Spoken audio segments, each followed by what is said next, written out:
Know the plan. Believe. Jesus following God's plan. The plot against Jesus, Matthew 26, 1-4. It happened when Jesus had finished all these words that he said to his disciples, "You know that after 2 days the Passover is coming, and the Son of Man will be delivered up to be crucified." Then the chief priests and scribes and the elders of the people were gathered together in the court of the high priest, who was called Caiaphas. They took counsel together that they might take Jesus by deceit and kill him. The Lord's Supper, Matthew 26, 17-25. On the first day of unleavened bread, the disciples came to Jesus, saying to him, "Where do you want us to prepare for you to eat the Passover?" He said, "Go into the city to a certain person and tell him, 'The teacher says, my time is at hand. I will keep the Passover at your house with my disciples.'" The disciples did as Jesus commanded them, and they prepared the Passover. Now when evening had come, and he was reclining at the table with his 12 disciples as they were eating, he said, "Most certainly I tell you that one of you will betray me." They were exceedingly sorrowful, and each began to ask him, "It isn't me, is it, Lord?" He answered, "He who dipped his hand with me in the dish, the same will betray me. The Son of Man goes, even as it is written of him. But woe to that man through whom the Son of Man is betrayed. It would be better for that man if he had not been born." Judas, who betrayed him, answered, "It isn't me, is it, Rabbi?" He said to him, "You said it." Jesus arrested, Matthew 26, 36-50. Then Jesus came with them to a place called Gethsemane, and he said to his disciples, "Sit here while I go there and pray." He took with him Peter and the 2 sons of Zebedee, and began to be sorrowful and severely troubled. Then he said to them, "My soul is exceedingly sorrowful, even to death. Stay here and watch with me." He went forward a little, fell on his face, and prayed, saying, "My Father, if it is possible, let this cup pass away from me. Nevertheless, not what I desire, but what you desire." He came to the disciples and found them sleeping, and said to Peter, "What? Couldn't you watch with me for 1 hour? Watch and pray that you don't enter into temptation. The spirit indeed is willing, but the flesh is weak." Again and a second time he went away and prayed, saying, "My Father, if this cup can't pass away from me unless I drink it, your desire be done." He came again and found them sleeping, for their eyes were heavy. He left them again and went away, and prayed a third time, saying the same words. Then he came to his disciples and said to them, "Sleep on now, and take your rest. Behold, the hour is at hand, and the Son of Man is betrayed into the hands of sinners.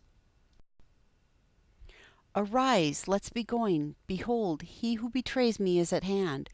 While he was still speaking, behold, Judas, one of the 12, came, and with him a great multitude with swords and clubs from the chief priests and the elders of the people.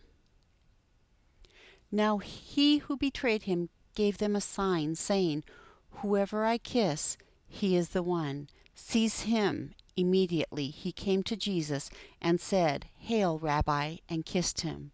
Jesus said to him, "Friend, why are you here?" Then they came and laid their hands on Jesus and took him. The soldiers mocked Jesus, Matthew 27, 27-31. Then the governor's soldiers took Jesus into the praetorium and gathered the whole garrison together against him. They stripped him and put a scarlet robe on him. They braided a crown of thorns and put on his head, and a reed in his right hand. And they kneeled down before him and mocked him, saying, "Hail, King of the Jews!"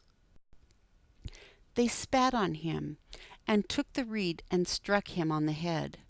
When they had mocked him, they took the robe off of him, and put his clothes on him, and led him away to crucify him. The death of Jesus, Matthew 27:45 through 50. Now from the 6th hour, noon, there was darkness over all of the land until the 9th hour, 3 p.m. About the 9th hour, Jesus cried out with a loud voice, saying, Eli, Eli, lema. Translation reads lama instead of lema. Sabachthani, that is, my God, why have you forsaken me? From Psalms 22:1. Some of them who stood there when they heard it said, This man is calling for Elijah. Immediately one of them ran and took a sponge, filled it with vinegar, and put it on a reed, and gave him a drink. The rest said, Let him be. Let's see whether Elijah comes to save him. Jesus cried again with a loud voice and yielded up his spirit. The resurrection, Matthew 28:1 through 10. Now after the Sabbath, as it began to dawn on the first day of the week, Mary Magdalene and the other Mary came to see the tomb.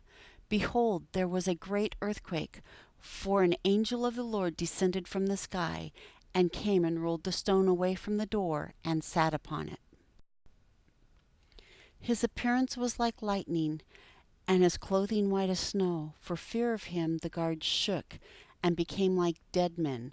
The angel answered the women, Don't be afraid, for I know that you seek Jesus, who has been crucified. He is not here, for he has risen, just like he said. Come, see the place where the Lord was laying. Go quickly and tell his disciples he has risen from the dead. And behold, he goes before you into Galilee. There you will see him. Behold, I have told you. They departed quickly from the tomb with fear and great joy, and ran to bring the disciples word. As they went to tell the disciples, behold, Jesus met them, saying, Rejoice! They came and took hold of his feet and worshipped him. Then Jesus said to them, Don't be afraid. Go tell your brothers. The word for brothers here may be also correctly translated brothers and sisters or siblings, that they should go into Galilee, and there they will see me. Follow the plan, believe in Jesus. A, admit. B, believe. C, confess. Will you join the team today?